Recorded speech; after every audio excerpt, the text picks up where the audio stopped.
Golden State Warriors, hindi kukunin si Giannis Antetokounmpo mula sa Milwaukee Bucks at Los Angeles Lakers. Gagawa ng malakihang trade bago ang trade deadline. Yan nga ang pag-uusapan natin mga ka-frontcourt for today's video. Pagkatapos nga na magkaroon ng Golden State Warriors ng losing skid ay panay na naman nga ang pagsilabasa ng mga trade rumors patungkol sa kanilang kupunan para mapalakas pang lalo ang kanilang lineup.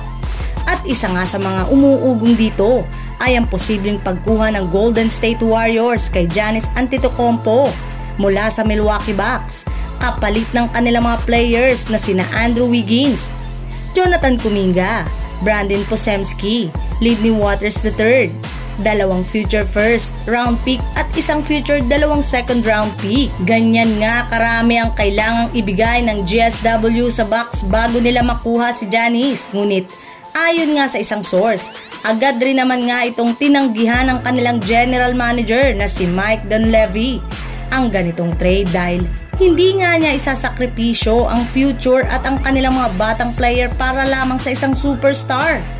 Alam rin naman nga niya na sobra nitong maapektuhan ang chemistry ng kanilang buong prangkisa. Samantala, kalat na nga sa social media ang balita na isa nga sa mga itinuturing na player na kailangan ngayong kunin ni Los Angeles Lakers ay ang kanilang dating player na si Dennis Schroeder na official na rin naman ngang ginawang available ng Brooklyn Nets sa trade market. Kaya pwede na nga talaga itong makuha sa lalong madaling panahon.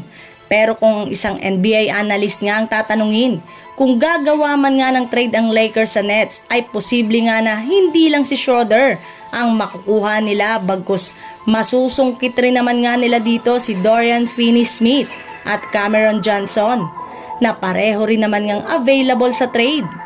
Kakailanganin na lamang nga nila dito na maghanap ng isa pang kupunan na tutulong sa kanilang gagawing 3-team trade kagaya na lamang ng Washington Wizards o ang Charlotte Hornets. Maliban rin nga dyan ay kakailanganin rin naman nga nila dito na isakripisyo ang kanilang mga players na sina D'Angelo Russell, Jalen Hood-Schifino, Gabe Vincent at maging si Jared Vanderbilt para lamang maisakatuparan ang ganitong plano ng Los Angeles Lakers.